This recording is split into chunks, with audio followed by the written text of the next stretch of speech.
Hey fellow lash artists, it's Leslie here. I'm sure you've seen my videos at Lux Lash Academy on YouTube. Are you struggling to make your own volume fans? Do you want to maximize your income as a lash artist? If you've been struggling to teach yourself volume techniques, or if your last lash class left you confused and wanting more, then Volume Fan Mastery is for you. It is a mini course where you can learn the theory and techniques used and developed by master lash artists around the world for only $147. Most volume courses cost 10 times or more that cost, so don't waste your time. Learn these techniques now. As a bonus, limited time only offer, we're including a pair of our signature volume tweezers valued at $60 absolutely free. We'll even cover the shipping to Canada, USA, UK, or Australia, so don't wait and get started now before the price goes up.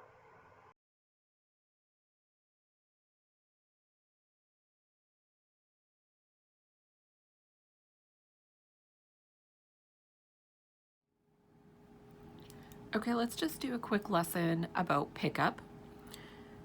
So we've already learned how to build volume fans a couple of different ways, and I've briefly gone over a little bit about how to pick them up.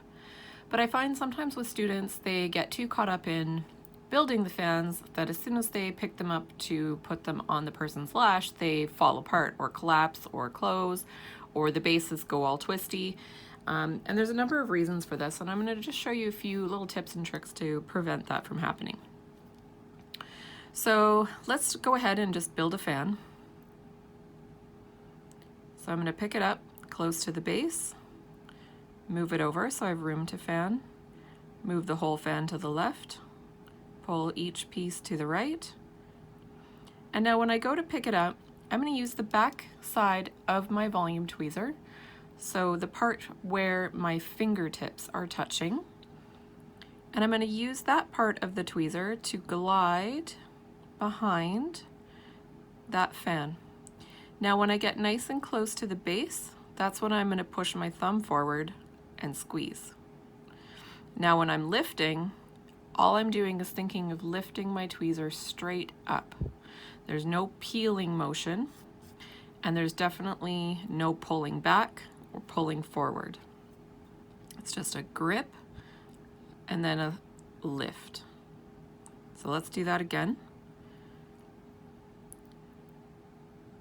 So we pick up our lashes, we move them over, push to the left, fan to the right. Once I have my tweezers or my fan how I want it, I hug with the back of my tweezer, glide it all the way down till I'm nice and close to the base, squeeze forward with my thumb, and then lift straight up.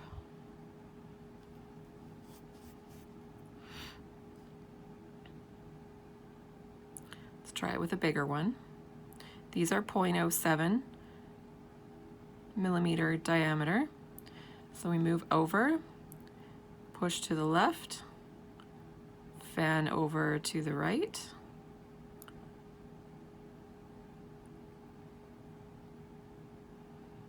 Hug those lashes. I'm going to actually get rid of this one on the left.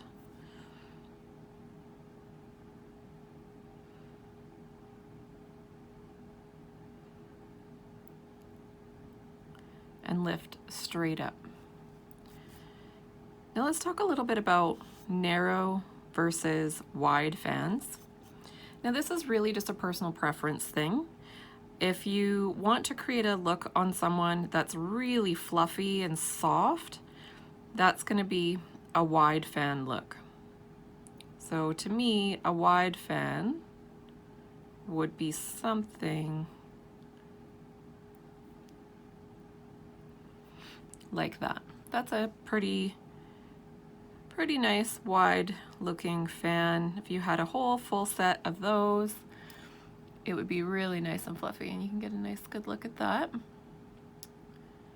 Now a narrow fan is something you would use if someone wants a really dense dark look, so you would have a full lash line full of really narrow fans. So in order to take your nice full fluffy fan and quickly make it narrow, here's a quick tip. All I do is I gather the lashes and I just pull them forward a little, and then they go narrow. And that's a perfect narrow fan. I like to use a mixture of narrow versus wide. I find that having both creates a really nice natural look on the client's lash line. So let's pick up and I'll show you this nice and close up.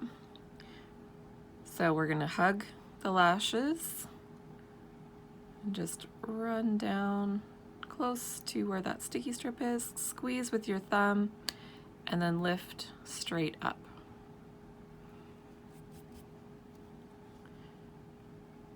Now here's some examples of what not to do.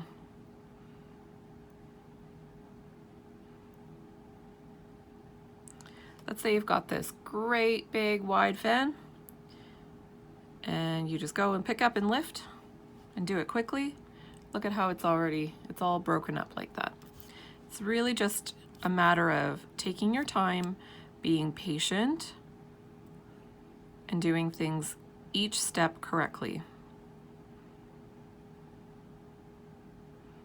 The other thing that a lot of people mistake is the method of lifting off of the tape, and I'm going to show you up close, and I'll see how I'm using the back of my tweezer to pull the lashes forward to make the fan a bit more narrow. It's just easier than trying to pull each piece out or push each piece back in. So another common thing that is mistaken is picking up too high on the fan. So if you pick up here and then you go peel, see how it all fell apart at the bottom there?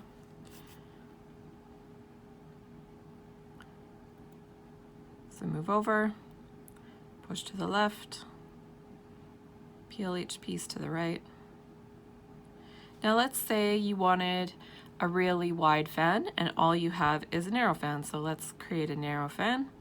And you're like, oh no, I really want this to be a wide fan. One thing you can do is actually just push the fan backward, kind of in a wiggling motion, but you're putting all the pressure back. That'll actually help widen it. And then you can pull each piece apart after.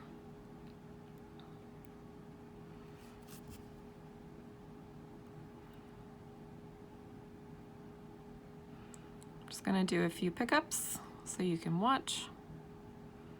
And watch my finger grips. I'll zoom out a little bit so you can watch my finger placements on my tweezers.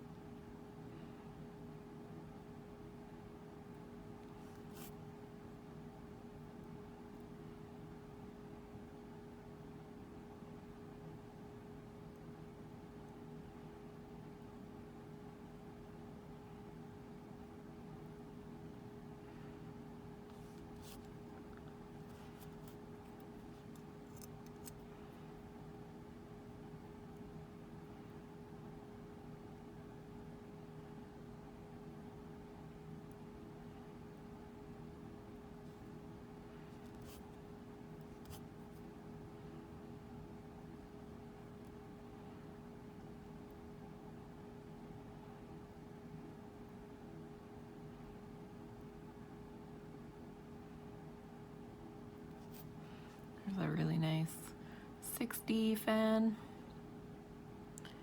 So growing behind, squeeze, and then lift.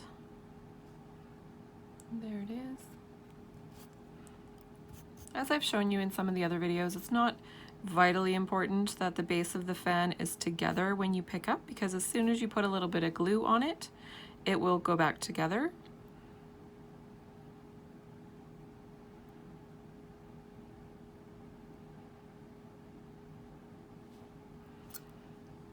There's another lovely 6D. Get nice and close to the base.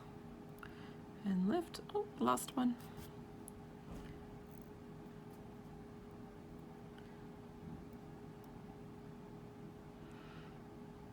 Now, if you're finding that when you're doing this, the green tape is starting to lift off, or if it's yellow tape or whatever, if it's starting to lift off of the actual strip, you need to find a better quality of lash. These are very good quality Korean made lash extensions. Sometimes the lashes that are made in China have a much cheaper sticky strip. Now your sticky strip is so important, which I showed you in the fan building video. So just make sure you're always using a really high quality lash extension,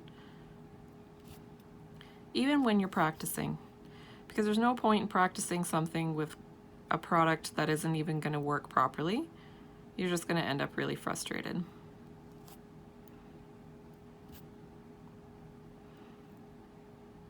And same thing with your tweezer.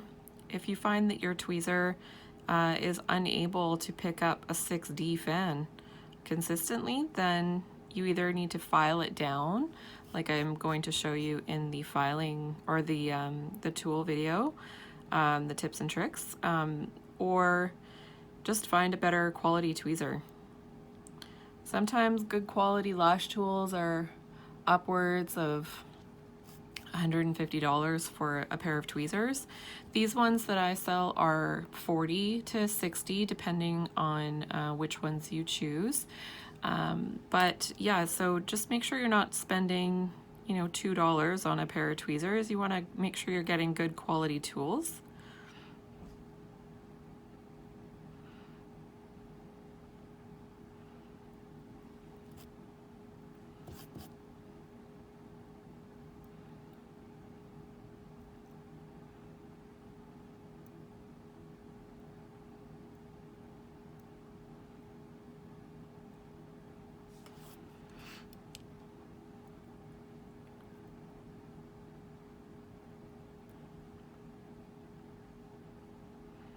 You also want to make sure that you're finding your tweezer's sweet spot. Now the sweet spot isn't just something you need to know for building the fan, you need to know it for picking up, because you're always going to want to pick up in your tweezer's sweet spot. Every tweezer is going to be a little bit different. You're going to probably find that tweezers that I sell, and the majority of the lash tweezers out there, the sweet spot is somewhere around the center. It's hardly ever the very tip. Now watch what happens if you try to pick up a fan with the very tip of the tweezer. So you're coming all the way down here with the tip. Oh, actually, it's not even that bad. Every tweezer is going to be different. Generally, I find, however, that picking up with the very, very tip isn't always good, but this one actually likes it. Go figure. You can also make the mistake of picking up too far back. So when you pick up really far back, sometimes it doesn't work. Of course, everything's working on this tweezer because I make such great tools.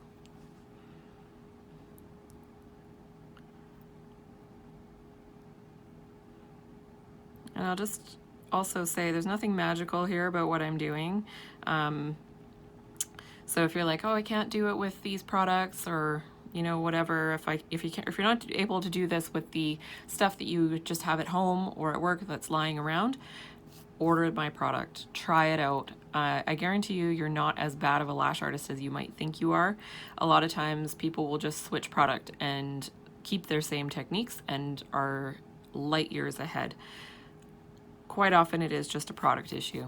There's also tips and tricks that need to be learned, but if you're using the proper tools and techniques that I'm teaching you, you will be just fine. So thank you for watching this video, and I hope it helps, and I hope that the rest of the lessons continue to help you as well.